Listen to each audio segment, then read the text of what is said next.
You're listening to Breaking BizDev with John Tyerman and Mark Wainwright. Conversations that break down, beat up, and redefine business development for the professional services firms of tomorrow. And now for your hosts, John and Mark. Welcome, business developers, to another episode of Breaking BizDev.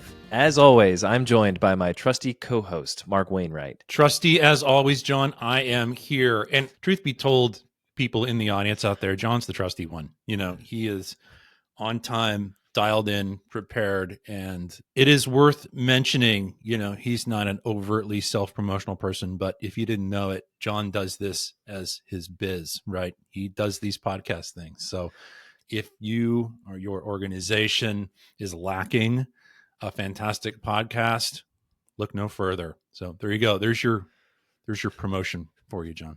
Well, thank you, Mark. Thank you for those kind words. You're welcome. You are welcome. I wasn't expecting that. Actually, neither was I. So there you go. It just kind of came to me. It's fun, honestly. I love audio, rigging up mics, and I've been doing it since I was a kid. Yeah, so that's great. It's fun. Well, today we're going to break down what you refer to as a sales call plan, and I think this is going to be a fun one because you wrote a blog post, and I love the title. That call with your new prospect, you should wing it. And I heard that right in your voice, in your sarcastic voice, and I loved it. Yeah, sarcasm doesn't really come over really well in sort of a professional blog post on your website. I tried to kind of underscore that I was being sarcastic, but all too often that's the case, and this episode today, like you said, is all about something that I call a call plan, and very few people actually use them or even think to use something like this. And these are all about preparing for those important high stakes conversations that we often have in the world of selling your services. Failing to plan is planning to fail. Yeah. And so this blog post, the links are in the show notes. So if you're listening to this, go to your device and check it out and give it a read. We're going to kind of break down why it's important to plan for these sales calls. You're going to outline like what's included in this sales call plan. Also, in that blog post, you have a template for a sales call plan. So if people want an actionable thing that they can use and fill out right away, shoot Mark an email, check out the blog post to find that. Yeah, hit me up for that. We will have links, etc. there. But I encourage anyone who wants a template, we'll run through it. This isn't rocket science here, but it's super important.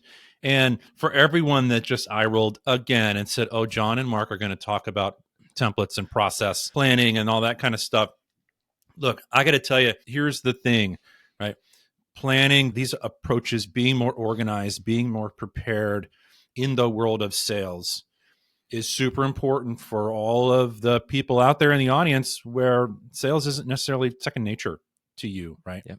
Because all these bad things happen when we're unprepared or underprepared for important sales conversations, finding and winning new work, whatever else it is. So preparation gives you the comfort and confidence that you need to be successful, right? And there's no guarantees in any of this, but I truly believe that the more comfortable, confident, i.e. prepared people are in sales conversations, the higher the probability of success. So yeah, this is an important one. I liken it to, prepping for a gig, right? I'm a part-time musician. Yes, and you are. Right. I've been in many bands where it's like, we don't need to practice. Let's just get up and jam. Don't get me wrong. I love jam bands and I love jamming. My house in college, we had a drum kit and guitar amps in the living room. But as someone in the audience, you can really tell when the bands are just getting up there and winging it. And then when they've practiced a bit, they know all the stops, they know all the different transitions and everything. And so you may, as a musician, think that you're, playing really, really well, but the audience knows. Yeah, so true. I enjoy live music a lot, and it just never ceases to amaze me that you show up in the venue and you enjoy listening to music and everything else. And, it's live music and, there's going to be some flubs here and there, but man, these people are professionals and they nail it every time. Constantly just joyfully amazed at professional musician's ability to just deliver. It's so cool. I love it. And it's because they practice the hell out of it, right? That's right. And your buyers may not overtly understand and appreciate that in the moment when they're having these conversations with you as a seller, but that feeling that they walk away with, that clarity of, what are next steps? Is this a good fit? Do they understand me? Them walking away is just like you walking away from that live venue saying, wow, that was a really good performance. Yeah, these sales call plans are just these really great little tools. And I will tell you, client after client, individual after individual that I work with find a ton of value in these just because they move from a place of kind of confusion, ambiguity, lack of clarity to like, oh, this all makes sense now. So we touched on the importance of planning for these sales calls, right? It gives you confidence, it gives you clarity, and that's translated to the buyer. It gives the buyer clarity. Yeah. So that's why it's important. And especially in professional services where many folks that are in a sales situation, they probably didn't intend to be there when they started their career, right? It's not like you got into architecture to be an architecture sales, business developer. Some folks find themselves in that position. Yeah. But again, that's why it's important to plan for these things because it's a critical part of your role within the organization. Yeah. So, Mark, what is a sales call plan? Can you lay it out for me? What are the different bits and pieces of it? Sure. It's prior to one of these important high stakes sales conversations. And I'll do the caveat on that whole, what I just said there is that I do in fact think that a larger percentage of these interactions that people have are high stakes than they believe, meaning that this is more useful and probably you need to do this more often than you actually think you do, right? Some people think, oh no, this isn't a high stakes conversation. This is just this initial sort of hello introduction, with this new prospective client. Oh no, I don't need to be prepared for this conversation. I'm just going to send them the proposal by email. Or this is a client that we've been working with for 10 years. I don't need to prep for it. Right. Yeah. So point well taken. Right. So it's an intentional, deliberate 20 or 30 minute exercise prior to these important calls, which, like we said, there's more of than you think. You can do it by yourself. Ideally, when you first start doing it, you should do it with a partner because, 4 eyes, 2 sets of ears, 2 sets of eyes are always better than one. So to sit down and kind of run through this call plan, and I have a template. You can do it however you want. I've gotten to the point now where I don't need a template. I can just sit down in front of my computer and just type out boom, boom, boom, boom, boom, move through all the steps in it. But to run through the steps for everyone, first and foremost, when you sit down and start creating your call plan, you want to articulate your objective for this conversation. What's the goal? What do you want to get out of this? What's the reason for this happening? And we'll dig into the nitty-gritty behind the objective, because the objective in every sales conversation is not to close the deal, right? Mm-hmm. That's not it. We have steps in the process and we have incremental objectives along the way, right? That's right. That's important to understand. Next, once you've defined the why, and the objective, what you're trying to achieve here is that, oh, by the way, you should be doing some research to support all of this. LinkedIn research to your prospective client, them as an individual, their organization, whatever information you can find. There's an abundance of information available to prepare you for the organization. And this is not research necessarily like, oh my gosh, we share the same birthday, whatever, that kind of stuff. This is business research, relevant, right? contextual. Yeah, this is important stuff, right? We want to know about them. We want to know the world they exist in. We want to know some potential sort of situations they have found themselves in, et cetera. So we want to do some research, not hours and hours. We want to do some research. Right. You want to always create an agenda for the conversation, an agenda for the call. And this is not a 20-point agenda and it's not a 1-point agenda. It's a handful of things that you need to kind of write down. It's like, oh, this is the natural flow of the conversation. There's some hellos in the front, build a little rapport, et cetera. And then we're going to kind of move through this kind of thing. The reason we set an agenda is that all too often these conversations that don't have an agenda just wander, right? We don't get anywhere, or they just take a hard left turn. So we want to have an agenda. And when I recommend organizations have an agenda, they should be a 2-part agenda. Mm-hmm. When you're creating an agenda, maybe it's something that, here's my bullet point list of stuff I want to achieve. And then, okay, maybe here's what I'll share with the prospective client prior to our call. Maybe it's the exact same thing, but maybe they're a little bit different. You're not Sure. going to tell them all the questions you're going to ask them probably, but you can have your agenda internally. Maybe you can share that, maybe share a slightly edited version of that with your prospective client. Good to let them know what you're expecting to happen in the conversation. And, when you do share an agenda with your prospective client, the person you're going to have this call with, it's always good to say, yeah, heck, feel free to edit whatever you want to put on that agenda. So Yeah. objective, research, agenda. Next part is questions, right? And questions is way before and frankly radically more important than the stuff I'm going to say. Right. Most people think, okay, I'm preparing for a call. What's the slide deck I'm going to show? What's the stuff I'm going to say? What are the 10 bullet points? No, we do questions first, right? And questions help us show our level of interest and curiosity in them, right? And they also let them do the talking. And it depends. The questions that you ask will largely depend on what stage you are in your sales process. And I just want to call that out. And we talked about this in earlier episodes. If you're in a discovery phase, the questions that you're going to ask is going to be wildly different than if you were in the recommendation stage. Yep. Very true. Very true. Questions will change. The nature of this conversation entirely, your call plans will alter as they go along. So questions to ask, and hopefully that takes up the vast majority of the conversation, because your goal typically in a sales conversation is to find out more about them. We're not here to convince, cajole, whatever, that we're the best out there. And that's not a sales conversation. Sales conversation is based in inquiry. So questions to ask. Next part of a good call plan is to have a brief client success story to share. And I usually say we want to kind of keep that in your back pocket, because that's not the thing you want to lead with.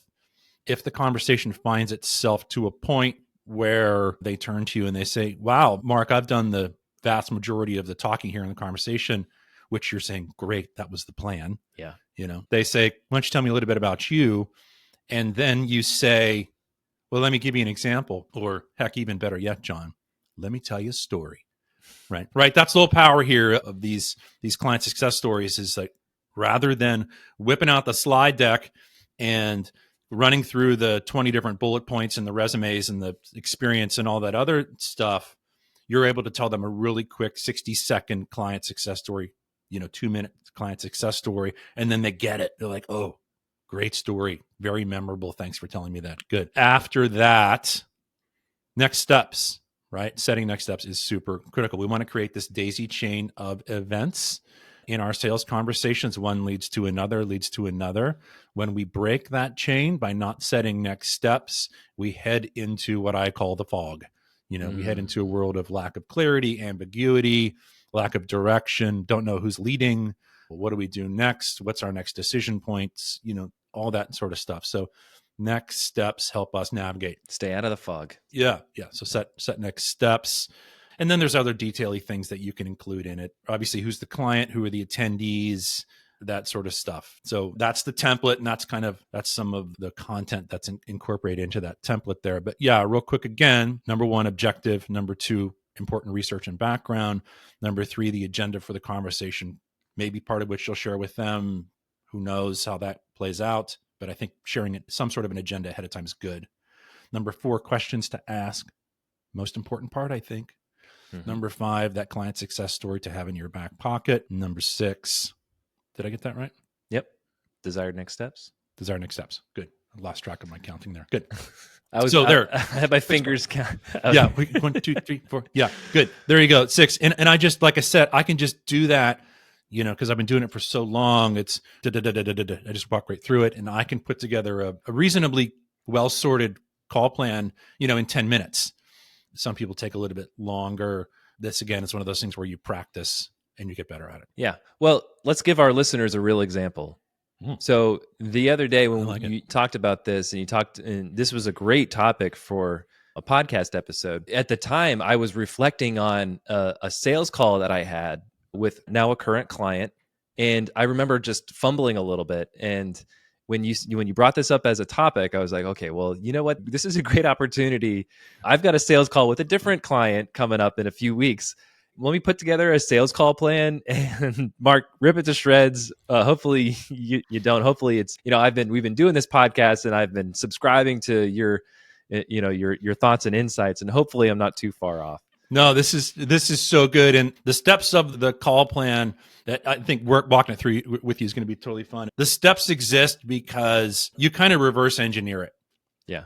The steps have this kind of painful logic to them that if you remember the last terrible sales call you had, and again, maybe this is a good point to clarify. I use the word call. This could be a Zoom conversation. It could be a live conversation. It could be anything at all. It doesn't have to be, quote, a specific sort of literal call. It can be anything, meeting, conversation, Zoom call, like we said. But it should be synchronous. Yeah, it should be synchronous. Absolutely. This is all synchronous, right? Yeah. We're live. So the reverse engineering part of this whole thing is that, number one, didn't have an objective. It wasn't really clear about what I wanted to get out of this thing other than a contract, right? Bad, right? Number two, didn't do my background research, wasn't prepared. Number three, had no agenda. Things went off the rails quickly, right? Number four, didn't have any questions to ask. So I just whipped out the deck and talked for most of the time. Didn't really share a client success story per se. So it really wasn't memorable at all. And then didn't set any next steps, right? There you go. I just painted the picture of a disastrous call, right? That's the worst you could get. Terrible. And that happens most of the time, right? Most of the people are saying, oh my God, that happens. Yeah, I just had one the other day where we didn't have an agenda and there wasn't a background research and we didn't know what we were doing. And we talked all the time. We showed the deck and then we didn't set any next steps. And it's just, like that happens all the time, right? So hopefully the big aha moment is like just, a little bit of planning makes a radical difference in the outcomes. You're listening to Breaking BizDev, the podcast that beats up, breaks down, and redefines business development for the professional services firms of tomorrow. Your hosts are John Tyerman, founder of Red Cedar Marketing, the podcast marketing company for experts and professional services firms, and Mark Wainwright, principal consultant and founder of Wainwright Insight, the fractional sales manager and sales consultant to professional services firms. If you find this podcast helpful, please help us by following the show and leaving a review on Apple Podcasts. And now, back to the show. Okay, you have an example. Yeah, so I'll set the stage a little bit. Yeah. So I have a sales call coming up with a client. She's an existing client, and there's an opportunity to expand my current service offering with her. She's a solo consultant. She offers community services and fractional COO services. And so what I did, Mark, is I just went bullet by bullet with each one of these steps. And I thought what we could do is, let's label the bullet, and then I'll give you kind of like my bullet points, and then I would love to get your reaction. Yeah, good. And I have read through what you have put together here, and let's go for it. Awesome. All right. So my objective for this conversation, so I currently offer guest podcasting services for her. So I help her pitch her to other podcasts to get her on as a guest. And recently I sent a client feedback survey. She gave me some good scores and she expressed interest in wanting to learn more about how I could support her. She's friends with another client that I have, and we were on a synchronous call together, and she brought up that she wanted to launch a podcast. So there's interest in launching a podcast. She expressed interest in learning more about my services. So my objective for this conversation is to just better understand her goals and objectives for marketing her business. That's my objective for this call. Yeah, this sounds to me like a discovery conversation where you've already had the get to know you qualification conversation, right? Because you already have some type of a relationship, but you're not at the proposal conversation, right? The proposal conversation is where you're presenting recommendations with associated options and pricing, right? Not there. So we are discovery, and you've nailed it perfectly there. The goal of any discovery conversation is to gain a deeper understanding. Well done. All right. So got the objective there. All right. So the next step, important research and background information. She just launched a website a few months ago for her firm. She's building a collective of other fractional executives. Oh, yeah. And so my assumption is that just based on these conversations that I have, these primary research, you could call it that, is that she intends to grow in that direction, where she's packaging up service offerings for this group of a new kind of target client other than her a different type of target client that she's historically been working with. Got it. Good. Okay, good. Objective, check plus, important research, Check minus. Check minus. Yeah, But go ahead, it's okay. nevertheless, we're getting there. Okay. Next All right. one. All right. Agenda. So the agenda for the call, I've got 4 bullet points here. Great. Small talk and an icebreaker. So let's just not dive too fast into the call. Second one, recap of why we're having this conversation in the first place. Good. And then the third one, I want to discover her marketing goals and objectives. So that's where the questions will come in. And then lastly is to set another synchronous call for further discovery or to review the recommendations that I put together as a result of this call. Good. I think that's great. And this speaks to exactly what I was saying before, is that you have a 4-point agenda right here. You're probably not going to share all 4 points with her prior to your call. Correct. Like you're going to leave the first one off that says small talk icebreaker, right? Yeah. You're going to leave that out, right? But what you are going to share in an agenda is maybe it's, okay, number 1, I want to be clear with you my understanding of why we're meeting, because you mentioned da. Step 2 is I really want to understand more about you, your needs, that sort of stuff. You're setting the stage for the conversation, right? If your bullet point is, I want to understand, I want to dig deep, you are setting the stage for questions, right? You're not saying, "Oh, great, now this is where I show you all the stuff." Right? You're setting the stage is like, and I'm going to have questions. And then the last one is that, and setting a next step. I think it's totally legitimate in your pre-conversation agenda that you send off to your prospective client, the person at the other end of the call, to say, and at the end, we're going to set a next step. Anything you do ahead of time just sets the stage, just helps them be prepared for that. They're like, oh, okay, the person you're meeting with is thinking, okay, we're reaching the end of the call. John's agenda said, we're going to set next steps. Let's go. Let's make sure that we leave time for that. Yeah, yep. Totally. Because we don't want to end up in the fog. So after the agenda, you have, okay, so what are questions to ask during this conversation? Oh, these are the good ones, yeah. Yeah, actually, I really love writing good questions. So she's bought into the idea of using video in a video podcast, just based on my work with her previously and some of the things that she's been doing to market her business. So I need to understand how to best position the show, the podcast, that would have a maximum amount of impact on her business. Because that's the biggest lever in podcasting and professional services, is how you position the show. Mm-hmm. So the questions that I have, and I've got 4 of them. Number 1, what new offers are you bringing to market this year? And so that'll help me understand kind of where her head is at in terms of how she plans to grow in the direction of this new target audience. Mm-hmm. Question number 2, what are some common challenges shared by your target market? And so this is just trying to understand, what are the pain points? What are the trigger moments? What are the common challenges that they face that she can or cannot address? Things that could be content for the podcast itself. Could be content for the podcast. I'm more interested in what are those trigger moments and how does that lead to revenue? Because if she can figure out how to talk and position her services, position her show, position the value that she creates with the podcast, the content around those trigger moments, then that'll help better position the show for it to have an impact on revenue generation. Yeah. And then how much time per week or per month are you willing to invest towards the podcast? Because, there's 2 resources that podcasters can invest. It's time and money. If you don't have enough time, then you'll probably have to, balance that equation out. And then lastly, how long do you envision these conversations? 30 minutes, 45, 60 minutes plus, because that has a direct impact on my operating expenses. Yeah, good. Got it. So the 4 questions you asked there, the last 2 are what I consider more detailed questions about doing the work. Okay. You're getting into the weeds a little bit. You're starting to talk about the work to be done. So that could roll into your scope a little bit. Some of the other questions that I like to ask probably earlier on in the conversation, some of the ones that really set the stage, the situational and need questions. I like to ask questions about stuff like, why do you think a podcast or a video podcast is a great solution for your business? And that tees off the 5 whys. That's the, why? Yeah, but why? Yeah, but why? Right? So my hope in a discovery conversation is to absolutely clarify for myself and for the person that's on the call with me why this is so important and to the degree at which it's important. Is it a nice to have or is it a have to have?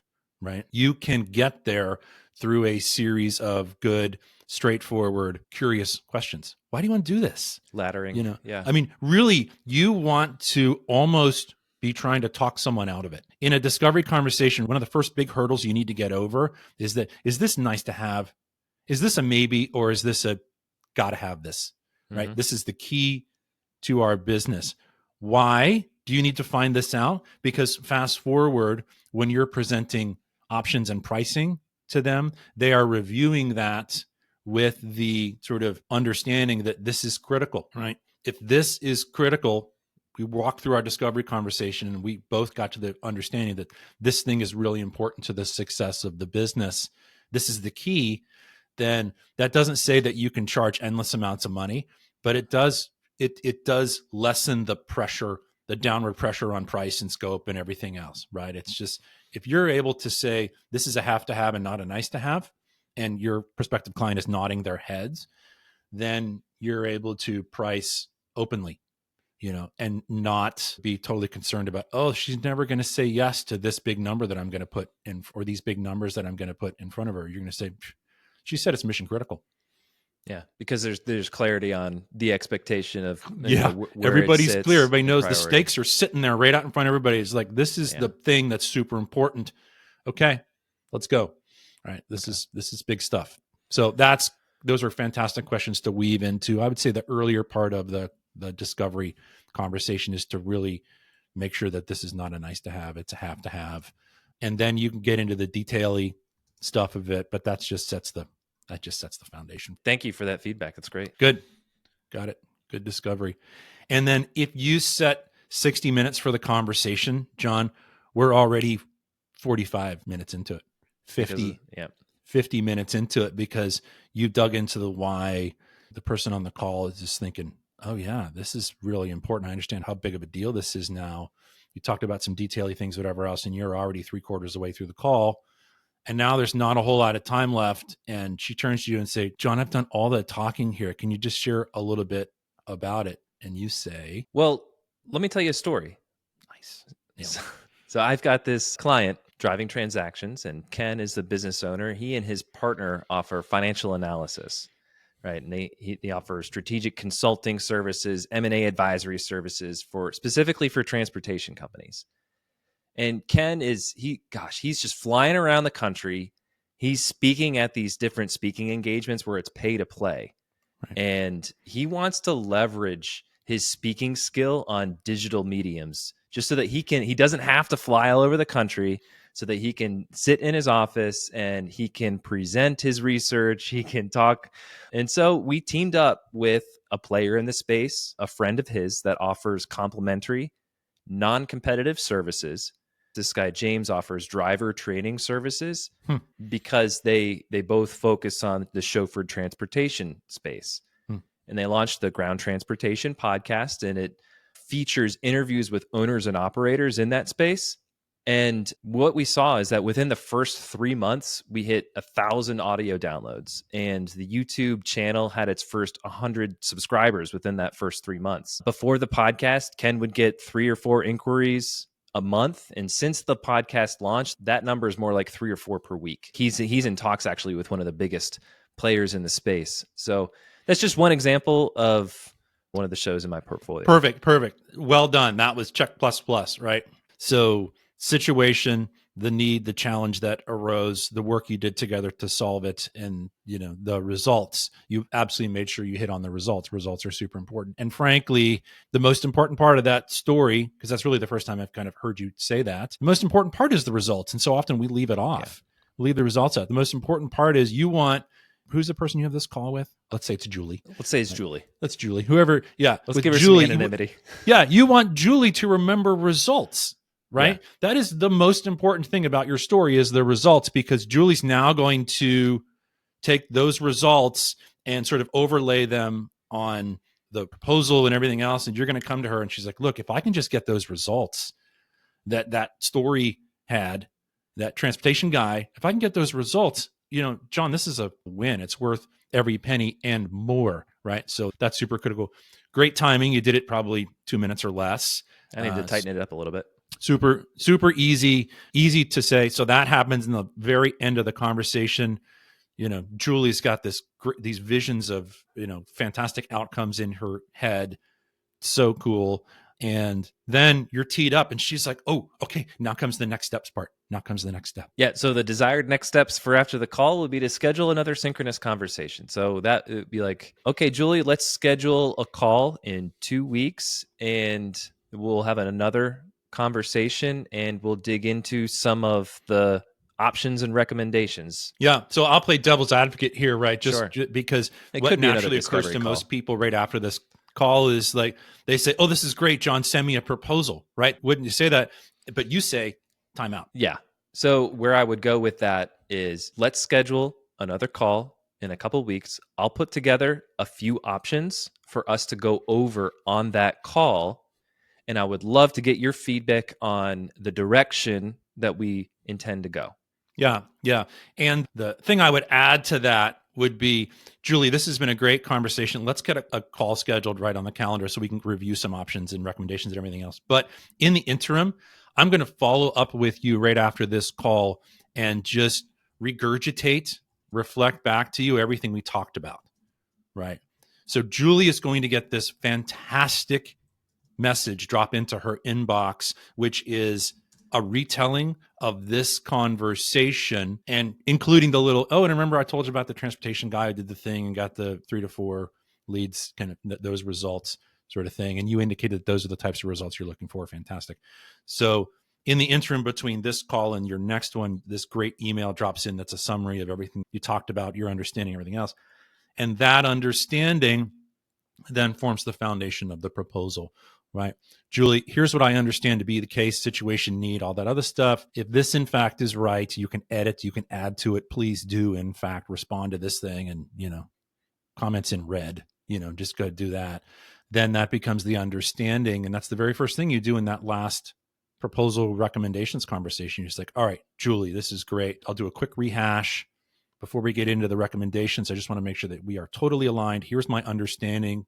Blah, blah, blah. You say that, Julie's nodding. She's like, oh, this is so great. Yes, he understands. He understands. And then the proposals and recommendations come and it's good, better, best, high, medium, low, whatever else it is, all with varying, not just work, but results, right? Mm-hmm. So there you go. Fantastic. You teed it up perfectly. Well, Mark, this has been really fun and it's been helpful too. There's a few areas that, going over that case, the client success story, I can tighten that up. I need to do better in terms of researching for this specific call. The follow-up, I liked how you laid that out, and I'm gonna swipe that language you used. Yeah, swipe it. Yeah. Swipe it. And then also not just the work in those options, but also the anticipated results. That's something that I hadn't really kind of like put together, but I'm definitely going to try to apply that to this opportunity. Yeah, the results are so critical because otherwise, we're just talking about some level of effort and some scope and, that's right. That's boring. That's bad stuff to talk about. Your client really wants to talk about results. Mm-hmm. So if you stay focused on talking about results, then the detaily stuff of the scope and everything just diminishes in importance. Now you're talking about, oh, business results. Great. Let's talk about that. And hopefully we get Julie to the point where she's like, look, John, it's not really important what it costs or what's involved or whatever else. If we can get those results, that's everything, right? Yeah. Because the results will mean many, many multiples of whatever price you put in front of Julie, right? If it's, Julie, I'm going to charge you, $50,000 or whatever else. Julie's thinking, oh, this is $1 million worth of potential upside. If we do this over the next two years or whatever else, that's $1 million on the plus. And if I pay John $50,000, that's pennies. So don't charge 50, charge 75. Wise words. Yeah. Well, Mark, this has been fantastic. Hopefully our listeners found some value out of the call plan, the sales call plan that you outlined. They can check out your blog post. It's linked in the show notes. And if they want that template, there's a call to action to send you an email. It has your email address right in there. Yep. So get that template from Mark, everybody. And we'll catch you next time. Yeah, great conversation, John. Until next time. Until next time. Thanks for listening to Breaking BizDev. Subscribe on Spotify and Apple Podcasts or listen to the show at breakingbizdev.com. This episode was produced by Red Cedar Marketing. If you think a business podcast is right for your company, visit redcedarmarketing.com to learn more.